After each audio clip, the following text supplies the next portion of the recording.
이 이스라엘이 뭡니까? 식민지 통치를 받고 있었어요. 로마가 이스라엘 식민지 통치하고 있었습니다. 로마는 옛날 느부갓네살 왕 아시죠? 느부갓네살 왕이 세계를 통치했던 걸 그대로 배워서 했습니다. 이게 뭐냐면 점령지에 가면요.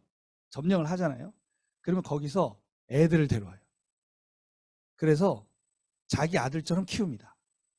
그게 다니엘이고 세 친구였어요. 네. 그렇게 키우면은 어떻게 되겠습니까? 그들이 나중에 거기서 살든지 아니면 돌아가서 살든지 리더가 되고 자기 아들이니까 어떻게 해요? 반란을 일으키지 않아요. 이게 느부갓네살 왕이 통치하는 방식이었는데 이걸 로마가 그대로 따라서 했고 영국도 그대로 따라 했습니다.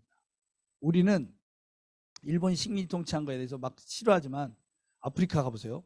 영국이 식민지 통치한 걸 다 좋아해. 다 좋아합니다. 그래서 아직도 영국 왕을 모시고 있어. 왜? 그 리더들이 다 옥스퍼드 캠브리지 나왔어요. 어렸을 때 영국 사람들이 데려다가 아들처럼 키워가지고 훌륭하게 만들어서 돌려보내서 국가를 다스리게 합니다. 그러니까 뭐 영국을 아직도 좋아하지. 국민들 다 따라서 아직도 좋아하는 거예요. 네. 로마도 그랬습니다. 점령지에 가면 아이들을 데려와서 키워가지고 자기 양아들을 만들어서 돌려보내서 리더를 만듭니다. 그 사람이 누굽니까? 헤로드 왕이에요. 헤로드 왕. 헤로드 왕은 로마의 포로로 잡혀가서 로마의 상원, 그 요즘 같으면 이제 상원형 같은 사람 밑에서 커가지고 왕 밑에 가서 또 커가지고 그래가지고 자기가 왕이 됐어요. 그러니 어떡합니까? 로마를 잘 섬겨야지. 또 어떻게 해요?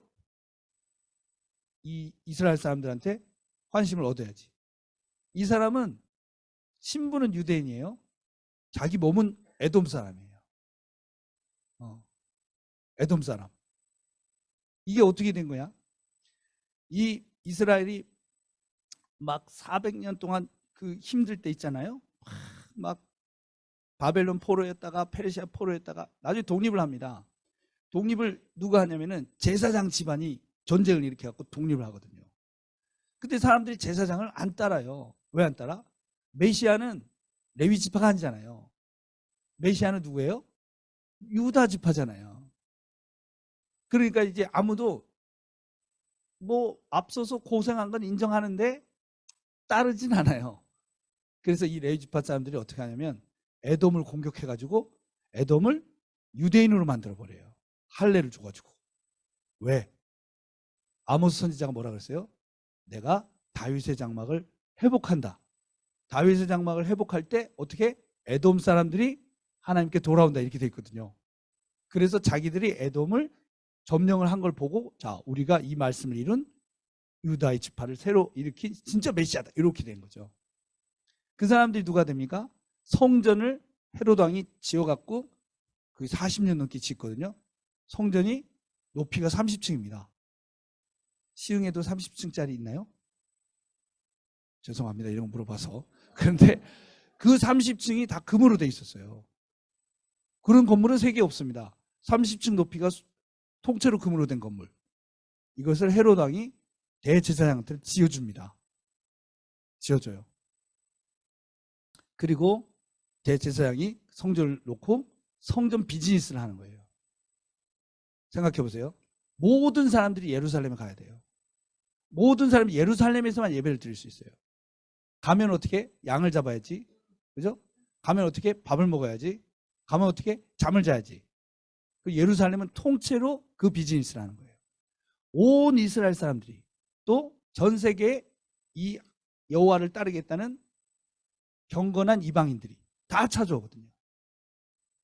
이걸 딱 듣는 순간 이런 생각이 혹시 드는 분이 계시면 돈을 좀 벌 수 있는 분인데 야 예루살렘에 카페를 차리면 잘 되겠네.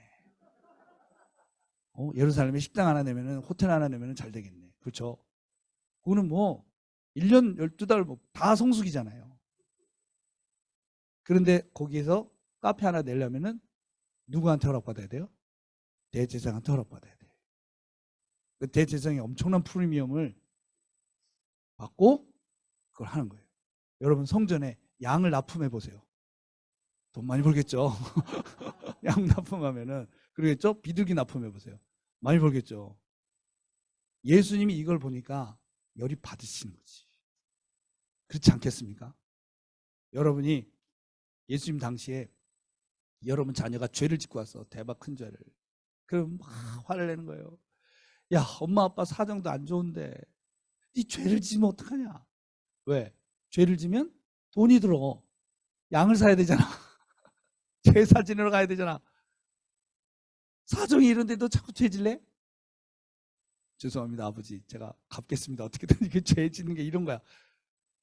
그러니 일반 백성들은 로마가 식민 통치하면서 밭도 다 뺏어버렸죠. 올리브 나무도 다 뺏어버렸죠. 다 거지가 돼가지고 빈민이 돼가지고 창녀가 되든지 도적대가 되든지 이러고 살고 있었어요. 자기가 하나님 앞에 나가고 싶죠. 돈 없으면 예배 못 드려. 돈 없으면 예루살렘 못 가. 이거는 특권층들만 누리는 거예요. 그러니까 그 사람들이 다 방황하고 있는데 갑자기 예수님 뭐라고 했어요? 심령이 가난한 자가 복이 있다.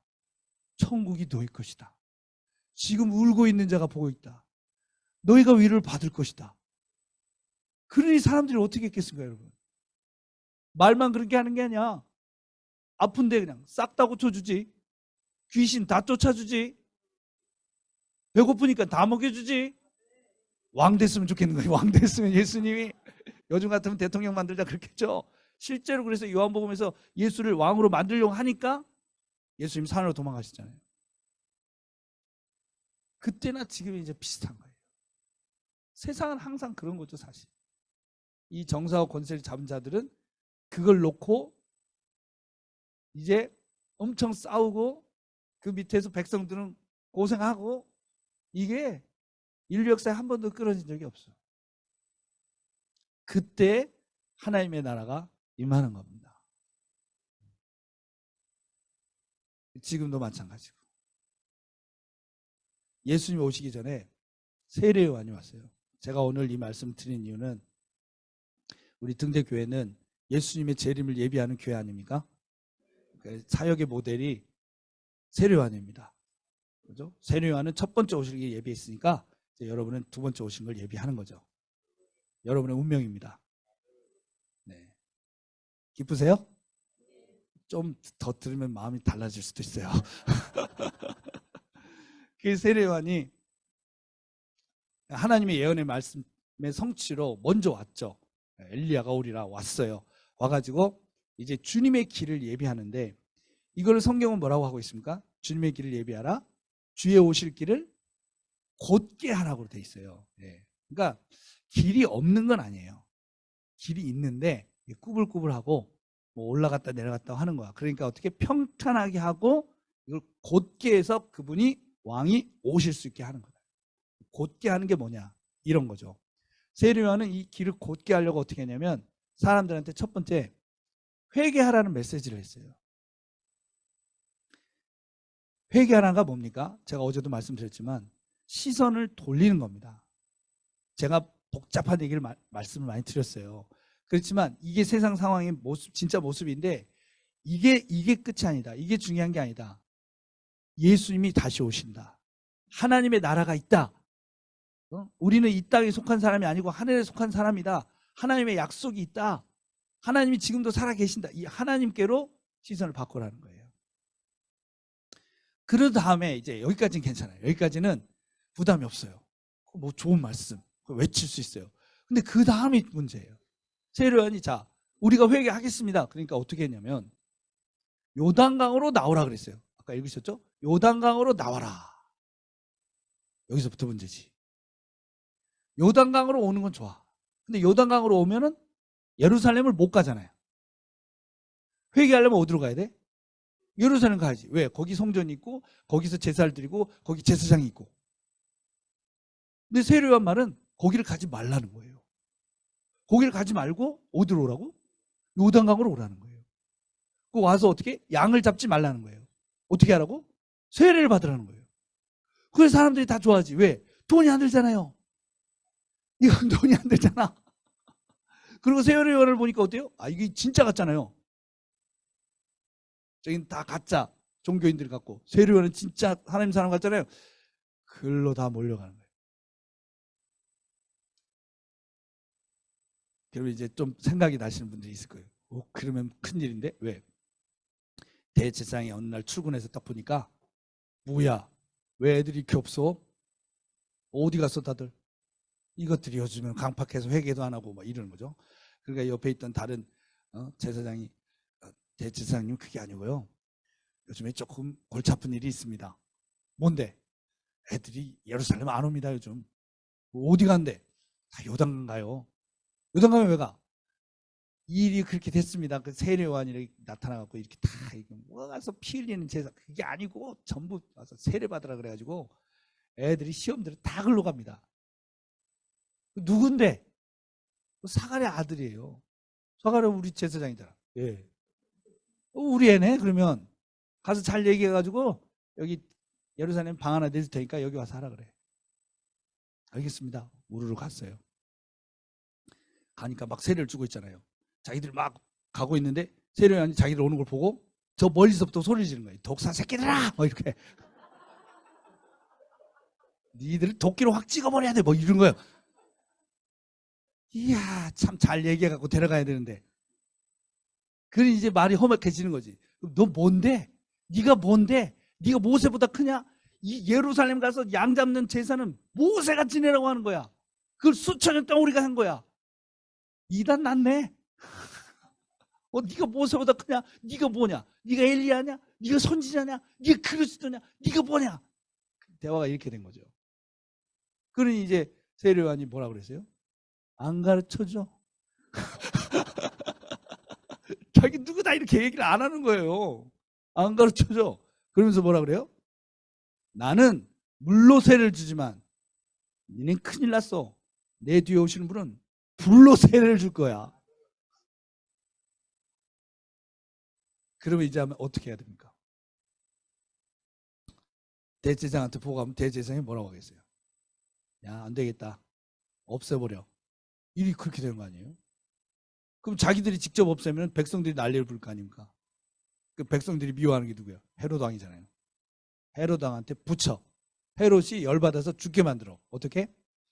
헤롯한테 그때 무슨 유튜브가 있습니까? 뭐 MBC 방송국이 있습니까?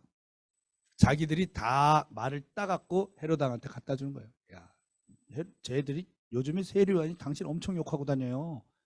동생 부인 했다고 엄청 욕하고 다녀. 난리 났어 지금 백성들. 당장 잡아들여 이렇게 된 거죠. 요르단 가시면 세례요한이 갇혔던 감옥이 있어요. 가보신 분 계실지 몰라요. 이렇게 산 위에 있어요. 저도 가봤거든요. 그래서 세례요한의 마음을 느껴보자. 감옥에 들어갔다가 1분 만에 튀어나왔어요. 감옥이 아니에요. 동굴. 동굴을 사람 넣고 그냥 막아버리는 거예요. 그걸 감옥이라는 그때. 그러니 거기 계속 있으면 무슨 생각이 들겠습니까? 전 감옥을 안 가봐갖고 무슨 생각이 들는지 잘 모르는데 세례요한이 앉아서 생각해보니까 만약 바리새인 잡혀갔으면 어떻게 됐겠어요? 난리를 쳐서 빼왔겠죠? 제사장 한 명이 잡혀갔으면 어떻게 됐겠어요? 난리를 쳐서 빼갔겠죠? 자기는 잡혀 들어오니까 백성들이 무슨 힘이 있어요? 자기는 그냥 거기서 죽는 거야. 마음이 살짝 힘들라 그래. 왜? 제사장 바리새인들이야 원래 그런 인간들이. 예수님은 면회를 한번 오셔야 될 거 아니야. 그렇잖아요. 성경에 예수님이 면회 갔다는 얘기가 없잖아요. 왜? 면회를 안 가셨거든요. 예수님 보고 싶다. 어렸을 때부터 뱃속에서부터 자기 뱃속에 있을 때 예수님 알아보고 어렸을 때 계속 같이 놀고 그랬는데 면회를 한번 와야지. 면회 오라고 할 수는 없잖아요. 뭐라고 하면 되겠습니까? 그래서 제자들을 보내가지고 오실 그이가 당신이십니까? 이렇게 물어보는 거야. 왜? 메시아는 어떻게 해야 돼요? 갇히고 힘든 자들 돌보게 돼 있거든요. 갇힌 자를 자유케 한다고 돼 있잖아요. 당신 메시아면 와서 이거 한번 하셔야지. 그래도 연애는 한번 오셔야지. 그랬더니 예수님이 제자들한테 뭐라고 그래요? 세례요한 제자한테 본대로 가서 전해. 본대로. 봐봐. 병자 고치고 있지. 소경 눈 뜨고 있지. 보험 전하고 있지. 바쁘다고 전해. 이걸 좀 알아두세요, 여러분. 왜냐면요. 하나님 성격이 원래 이러세요. 이 본인이 좀 나쁜 남자 캐릭터가 있어요. 막 엄청 사랑하는데도 뭐 오다 주었다 이런 거 있잖아요. 뭐 자기가 사가지고 왔는데도 오다 주었다 뭐 이런 거 있잖아요. 약간 하나님 그런 성격이 있으세요. 물을 포도주를 만들 때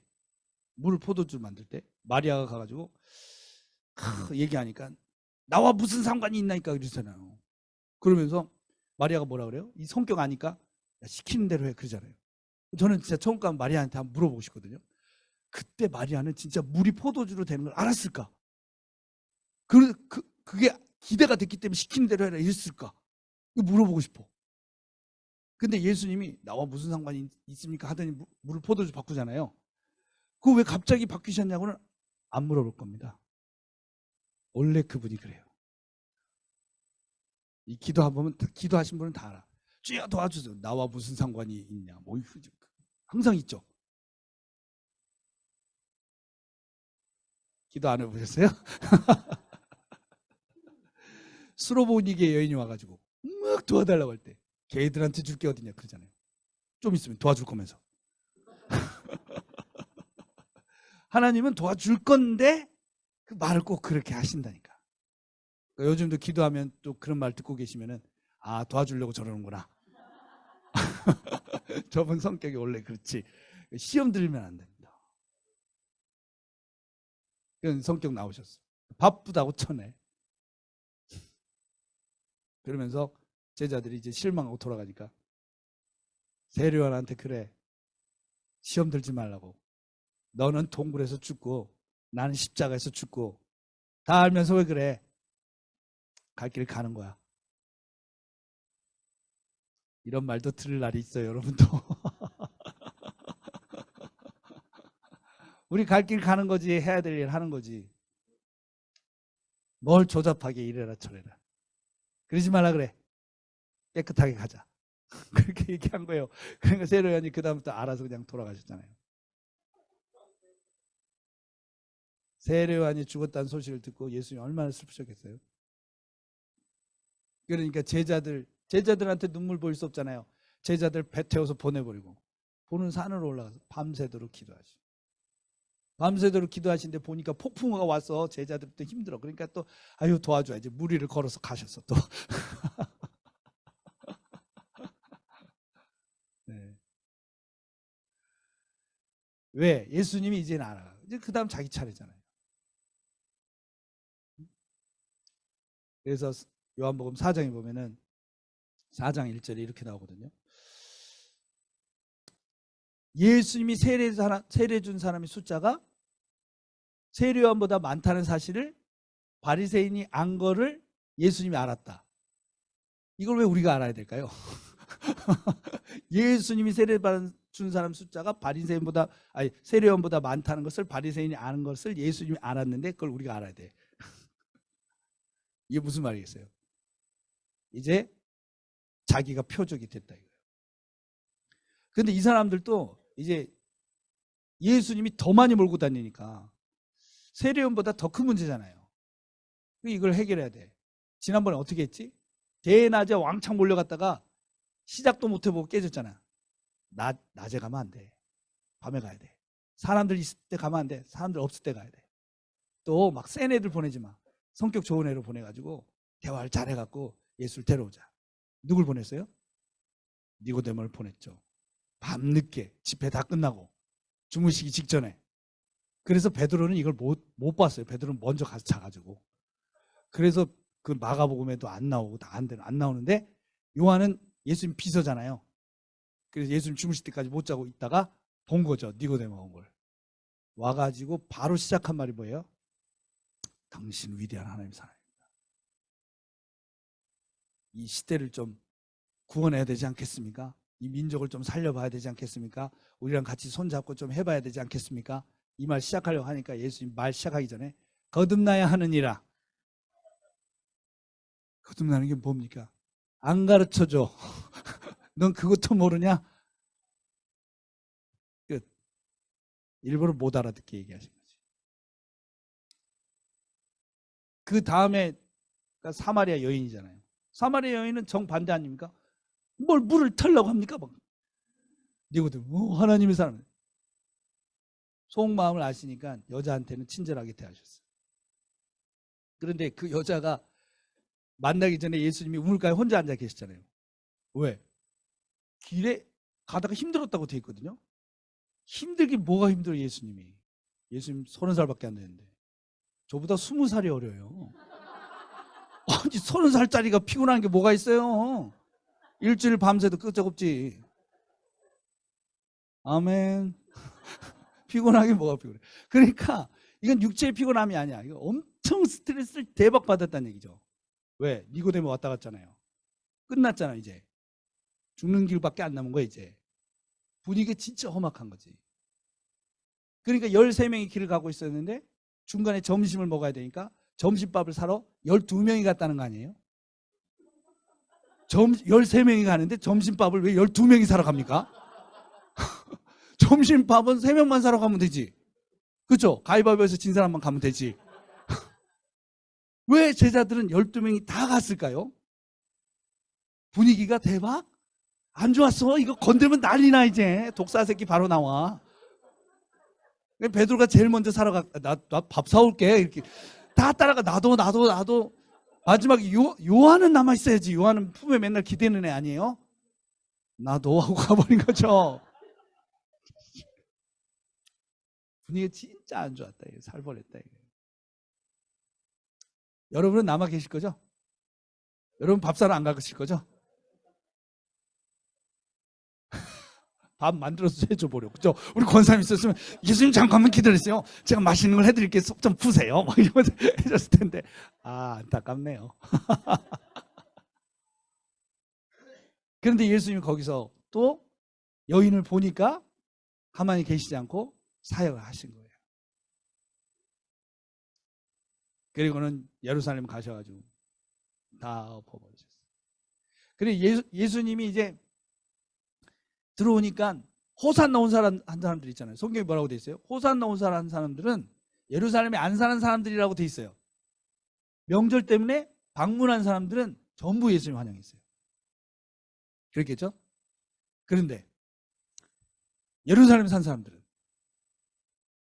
이 비즈니스 망하잖아. 지금 내가 빚을 얼마를 내가지고 내가 카페를 차렸는데 지금 예수님 이걸 다 엎어버리니 이거 뭐 우리가 그 사람들 정죄할 것도 아니에요. 뭐 우리도 비슷한 처지면 어떻게 하겠어요? 이걸 망하게 할 겁니까? 그러니까 제사장이 야, 다 망할 거야? 정리해야지. 십자가에 못 박아달라고 해. 다 쫓아가서 못 박아달라고. 먹고 살아야 될 거 아니에요. 그렇게 된 거죠. 그러니까 예수님 뭐라고 했어요?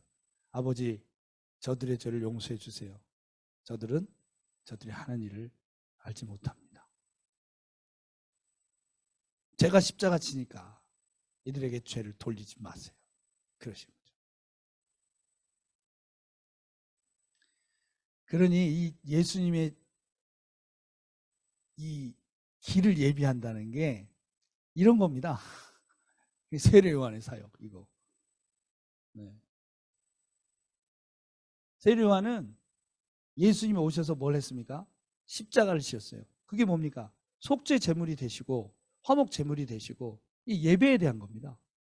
본인이 직접 제물이 되시고 예배를 드리신 거예요. 그러니 준비해야 될 게 뭐예요? 이 진정한 예배의 마음을 준비를 해야 되는 거예요. 진정한 예배의 마음이 뭡니까? 시편 51편에 사도 다윗 왕이 그랬어요. 뭐라고 했습니까? 하나님이 양고기를 원하냐? 하나님이 이 소의 제사 피를 원하냐 이거예요. 이런 거 필요 없어. 하나님 찾으신 것은 상한 심령이다. 통회하는 마음. 그게 진짜 예배다. 아멘. 근데 백성들 안에 그게 가득 차 있어요. 그러니 그 마음 그대로 하나님 앞에 나와라. 그 마음 그대로 하나님 앞에 나와라. 이 진짜 예배를 세련이 회복한 거예요. 예배에 뭐 잡다한 게 끼어 있으니까 그 다 없애버리고 진짜 예배만 남겨놓고 다 없애버려요. 그래서 세례를 줬는데 세례라는 게 사실 구약 성경에 한 번도 안 나오잖아요. 한 번도 안 나오죠, 세례가? 근데 여기서 갑자기 이게 나왔어. 사실 이게 유대인 게 아닙니다. 이거는 그 당시 그 시대에서 누가 하는 거냐면은 군대에서 하는 거예요. 군대에서 전쟁을 나가면은 옛날 전쟁은 무조건 숫자가 많아야 되잖아요. 그런데 어떻게 무슨 돈이 있어가지고 군인들을 밥을 계속 먹이고 무슨 돈이 있어서 군인들 옷을 입히고 무기를 주고 그러겠어요. 그러니까 진짜 싸움 잘하는 애들 수천 명은 자기가 딱 데리고 있어도 실제 전쟁할 때는 그걸 부족하니까 군대를 보내가지고 동네에 있는 애부터 할아버지까지 남자는 다 잡아오는 거예요. 다 데려와. 그리고 이제 잡혀가는 거야. 전쟁터로. 가는데 맨손으로 덜렁덜렁 따라오면은 군인들이 그런 거죠. 야, 무기 안 갖고 와? 맨손으로 싸울 거야? 무기 주는 거 아니에요? 주기는 누가 줘? 네 무기는 네가 알아서 해야지. 내 무기를 내가 알아서 해야 돼요? 그런 거예요? 어떡하지? 집에 가서 무기 할 만한 걸 찾아봐. 뭐 있어요? 부엌칼, 낫, 뭐 곡괭이 이런 거밖에 없지. 근데 자기가 부엌칼을 들고 가는 자기 모습을 보니까 어때요? 아, 이거 물을 썰었는데 이거 사람 나 어떻게 싸우지? 전부 이러고 있는 거지. 덜덜덜덜덜. 그럼 이걸 진짜 군인으로 만들어야 전쟁을 할 거 아닙니까? 그걸 어떻게 했냐면은 큰 그릇에다 물을 갖다 놓고 칼을 들어. 무를 잘랐던 네 자신의 삶을 위해 무를 잘랐던 칼은 죽고 이제 국가와 민족을 살리는 위대한 전쟁의 무기로 다시 태어난다. 칼을 어떻게 해요? 세례를 줬다 이렇게. 이게 효과가 대박이야. 예! 이렇게 되는 거야. 진짜 사람들이 이거 한 번 하고는 와 이렇게 칼로 막 싸우는 거예요 진짜로. 되게 영적이죠. 그게 군인이 되는 이 잡다한 인간에서 군인이 되는 의식을 무기를. 근데 세례는 어떻게 했어요? 이걸 어떻게? 사람을. 너는 이제부터 하나님 나라를 위한 영적 전쟁의 무기가 된다. 여러분도 세례 다 받으셨어요? 여러분은 뭐예요? 칼입니까? 활입니까? 창입니까? 아니 뭐 그것 중에 하나겠지. 미사일인가? 기관총인가? 무기가 되신 거예요. 너의 삶을 다스려서 하나님 나라를 위한 영적 전쟁의 무기가 되란 말씀. 그러면서 예수님은 불로 세례를 준다고 한 거죠. 그래서 우리는 이 마지막 때 세례왕 같은 사역을 해야 되는데 이제 예수님은 어떻게 오시면? 이제 예수님은 십자가에 죽기 위해서 오신 게 아니잖아요. 이제 예수님은 심판에 주러 오시는 거예요. 아멘. 그러니까 세례 요한이 회복했던 예배, 그죠? 이걸 회복하는 게 아닌 거죠. 우리는 다른 걸 회복해야 돼. 우리가 회복해야 될 건 진짜 예배 회복이 아니라 우리가 회복해야 될 건 예수님이 승천해서 왕이 되셔가지고 보좌 우편에 앉으셔서 했던 일이 뭡니까?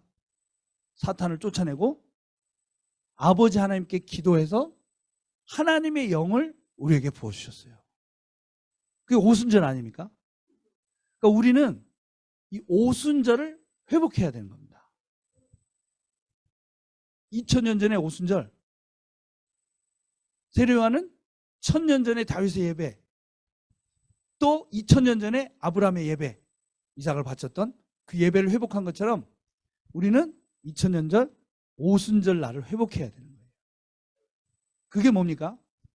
오순절에 성령이 임하니까 방언을 얘기했어요. 그랬더니 사람들이 쫓아와가지고 낮술에 취했냐? 베드로가 뭐라고 했습니까? 낮술에 취한 게 아니다. 요엘이 예언했던 것이 성취된 거다. 그게 뭔데? 모든 사람이 성령을 받는다. 남자 당연히 받고 여자, 여러분 죄송한 말이지만 여자는 인간이 아니죠 그때. 네, 제가 안 그랬습니다. 여자도 성령을 받는다. 여러분 이게 무슨 말입니까? 성령은요, 이 하나님의 영은 왕, 제사장, 선지자 아니면 임하지 않아요. 근데 여자가 뭐가 되는 거예요? 이제 왕이 되고 여자가 대제사장이 되는 거예요. 그게 오순절이에요. 거기 더 충격은 뭐예요? 우리 꼬마들 얘들이 성령을 받는다는 거예요. 그럼 꼬마가 하나님 일을 할 수 있어요? 이 꼬마가 대언을 할 수 있을까요? 이 꼬마 입에서 나오는 게 하나님 말씀 될 수 있어요? 그렇다는 거지. 그가 기도하면 하나님 역사가 이루어진다는 거예요. 그러니까 지금까지 있었던 모든 차별 다 없어진다는 거예요. 나이 차별, 성별 차별, 인종 차별.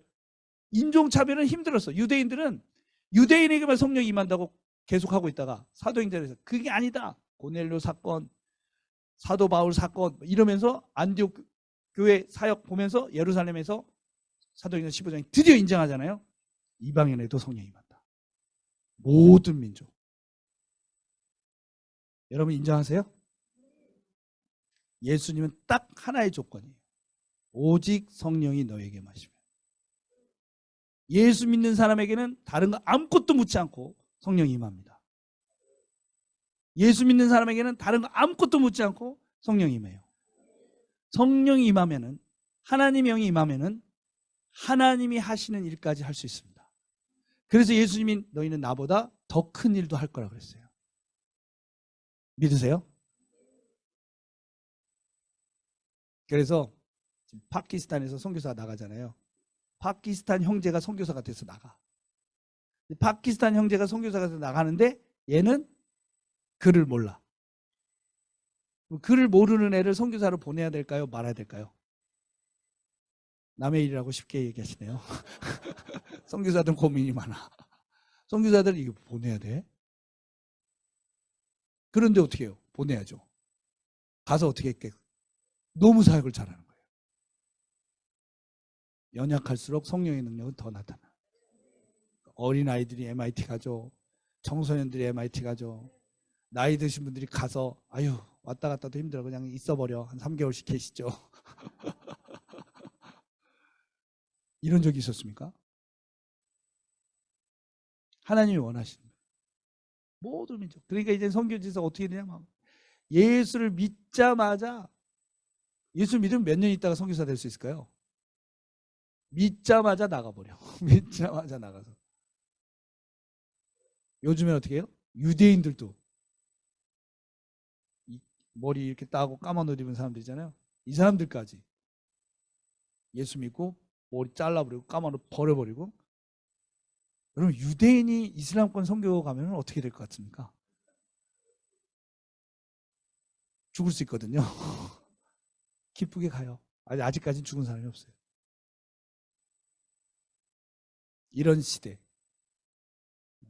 이게 하나님이 꿈꾸셨던 거예요. 이걸 뭐라고 합니까? 교회라고 하는 거지. 교회. 교회는 모든 사람이 사역을 해야 됩니다. 목사님, 사모님만 사역하시고 뭐 어떤 특별한 몇 분 사역하시고 나머지는 그냥 은혜 받고 와서 자기 문제 해결하고. 이건 하나님이 원하시는 교회가 아니었어요. 마지막 때 우리 주님이 다시 오실 때 그의 길을 예비하려면은 모두가 사역자가 되셔야 돼요. 모두가 다 하나님을 섬기고 사람을 섬기고 열방을 섬기고 일을 하셔야 되는 거예요.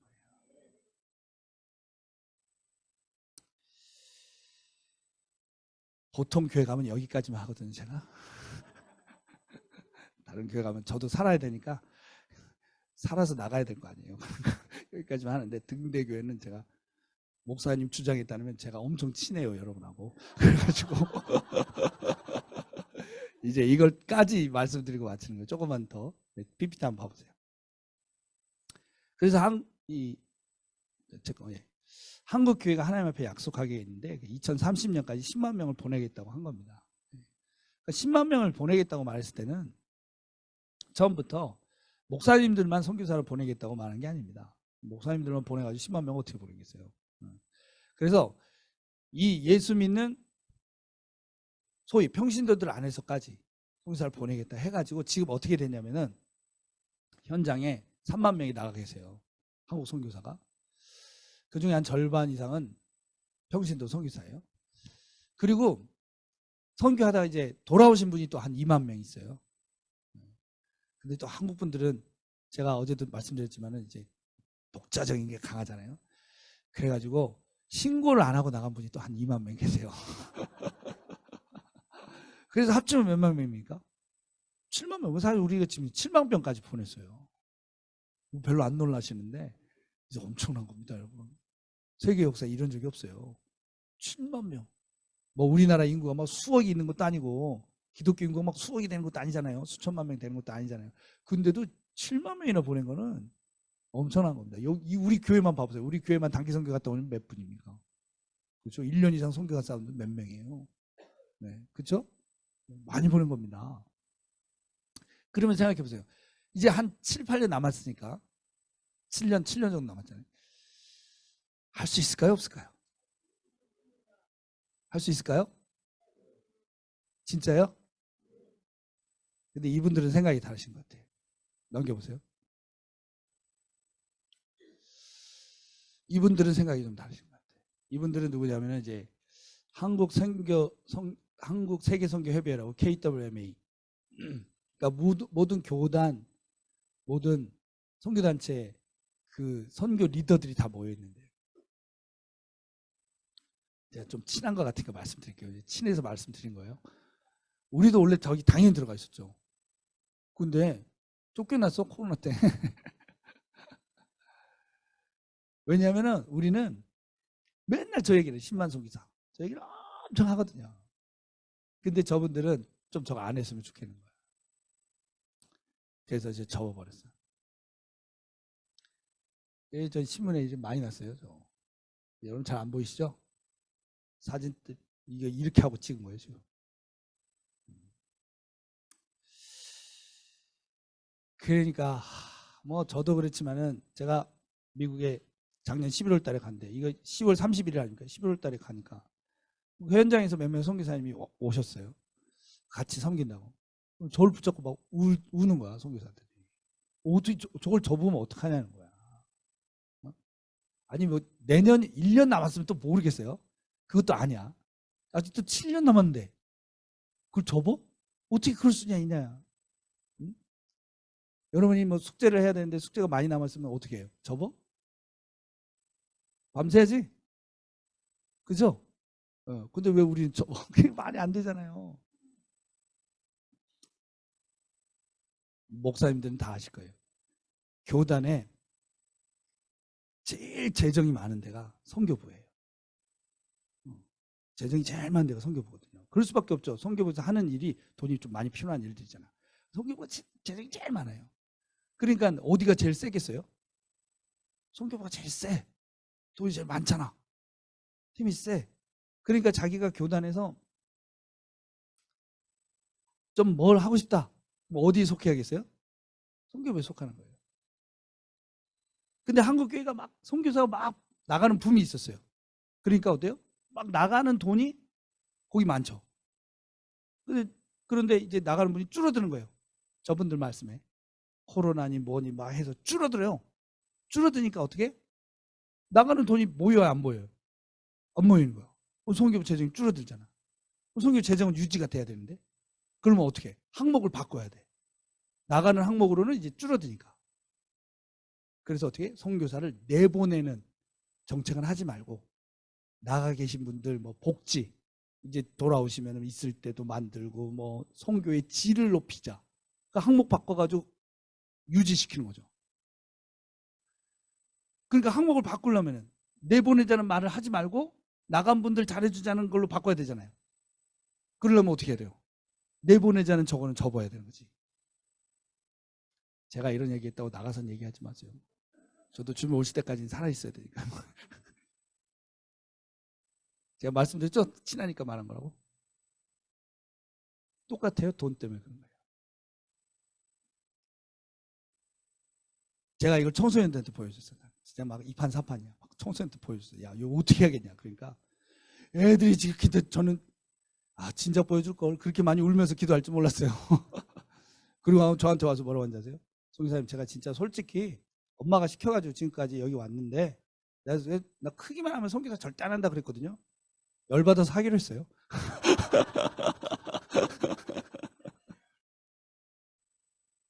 하나님은 거짓말 하시지 않습니다.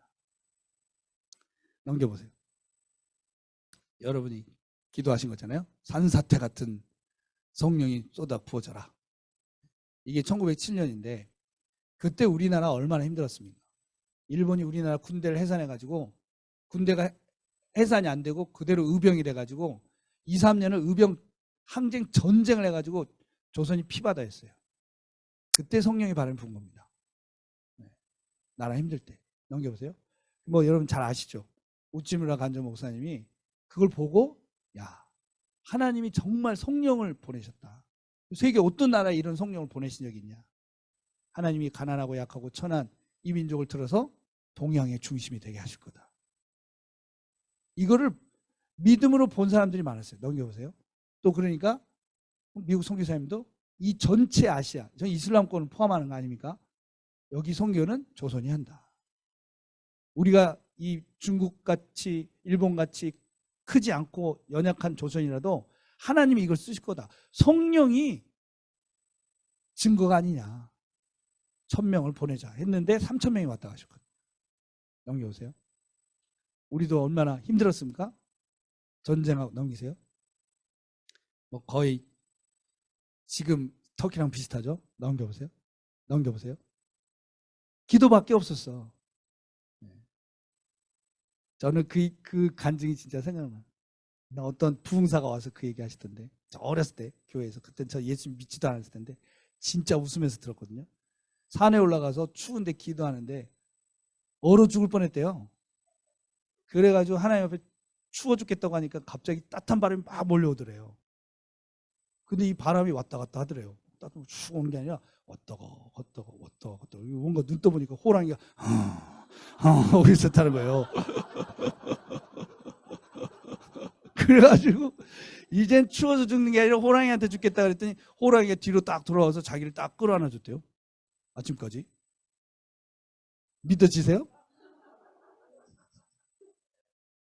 뭐 그런 무용담이 난무할 때입니다.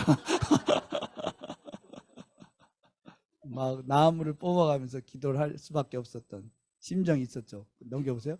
그러니 하나님이 기도를 들으셔가지고 부흥을 주셨잖아요. 저는 저런 거 보면은 화장실 어떻게 가냐가 제일 궁금하거든요. 군산의 어떤 목사님 어머니가 그러시더라고요. 저기 가셨었대 자기가. 근데 너무 마려웠대요. 기도를 막 했더니 하나님 응답해 주셨다는 거야. 비가 왕창 와서 그때 다 쌌대요. 근데 문제는 그 비가 안 그쳤대요, 저때. 어디 가서 자겠어요? 그냥 저기서 자는데. 비 맞고 자고, 기도하고, 그러다가 막 기적이 일어나고, 막 능력을 받고, 그게 대한민국 뒤집어지기 시작한 거지. 하나님 은혜를 안 주실 수 있겠어요? 그냥 오줌 참아가면서 기도하는데. 비 온다고 싸가면서 기도하는데. 안 주실 수가 있겠어요? 넘겨보세요. 그래서 나온 게 10만 선교사 아닙니까? 그래서 나온 게. 아니, 하나님이 하라고 한 걸 어떻게 우리가 접습니까? 하다가 죽는 한이 있어도. 그러니까 저거 접을 수 있다는 말은 하나님 말했다고 생각 안 하니까 접을 수 있는 거 아니에요? 인간이 했다고 생각하니까 접을 수 있는 거 아니에요? 그러면 교회가 함께 하기로 한 비전을 어떻게 인간이 세울 수 있습니까? 모든 일을 다 인간의 뜻대로 했다는 거 아니에요? 여러분 그렇게 안 하시죠? 작은 일이라도 기도하고 결정하시죠?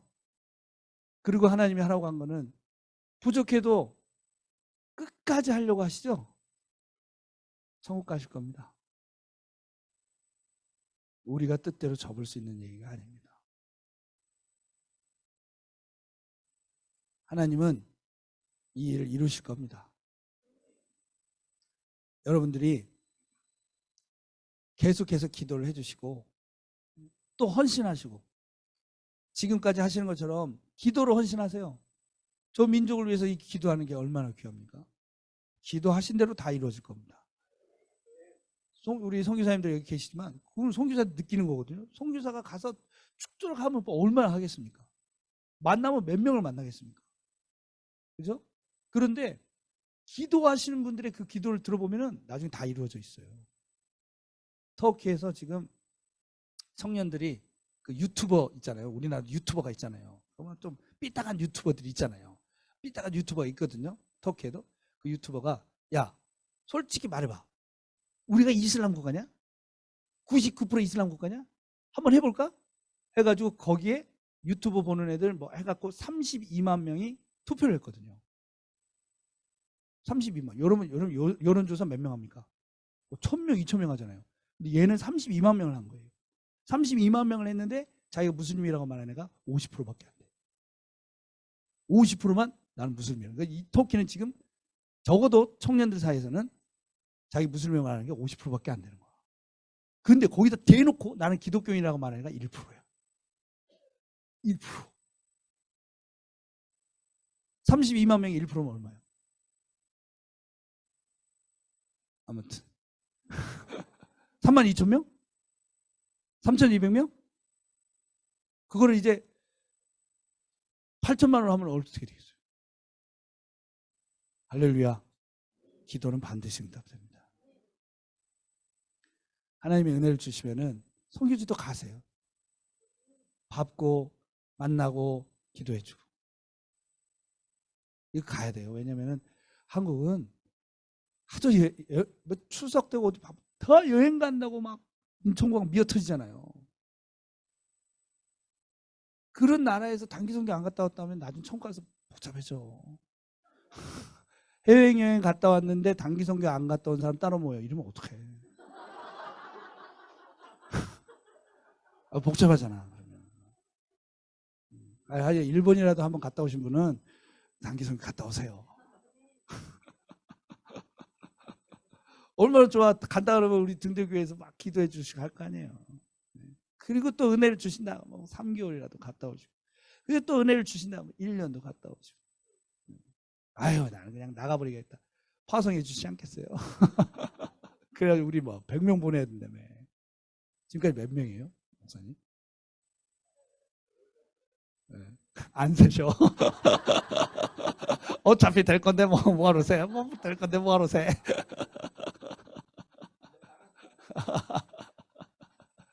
그러니 100명을 보내려면은 교인이 몇 명이 돼야 돼? 그러니까 등대교회 부흥을 주시겠죠. 네. 엄청 부흥되고 유명한 교회 되면은 모른 척 하시면 안 돼요. 우리는 주님의 길을 예배해야 됩니다. 그리고 그거는 영적 전쟁이에요. 기존에 이 세상이 다 맞다고 하는 거. 그러나 하나님 말씀에 맞지 않은 거. 그냥 믿는 사람들 원래 다 그렇게 믿는 거 아니니? 원래 다 그렇게 예배하는 거 아니니? 예수 다 그렇게 믿는 거 아니야? 그런데 성경 보면 아닌 거 있잖아요. 성경 보면 아닌 거. 그거 다 원래 자리로 돌려놔야 되는 거예요. 하나님은 모든 사람이 성령 받고 모든 사람이 사역자 되기를 원하세요. 하나님 마음 한복판에 들어가서 하나님의 뜻이 이루어지라고 기도하는 사람들이 다 되기를 원하십니다. 그리고 하나님은 절대 한 명을 쓰시잖아요. 그죠? 오순절이 뭡니까? 한 명에게 임했습니까? 수천 명이 동시에 임한 거 아니에요. 하나님은 교회를 쓰시는 거예요. 교회. 교회를 통해서 역사하시는 거예요. 그러니 여러분이 교회를 사랑하고 이 교회를 통해서 역사하실 걸 기대하셔야 돼요. 우리 등대 교회가 또 우리 한국 교회가 또 우리 세계 교회가 어떻게 이 마지막 때 하나님의 사명을 완수하고 이 모든 어둠을 뚫고 이길 것인가? 이걸 고민하시고 그 일에 나는 어떻게 섬길 것인가? 같이 헌신하시고 그러면은 마지막 때 어떤 어려움이 있어도 함께 이길 수 있습니다. 승리하는 교회가 되시기 바랍니다. 아멘.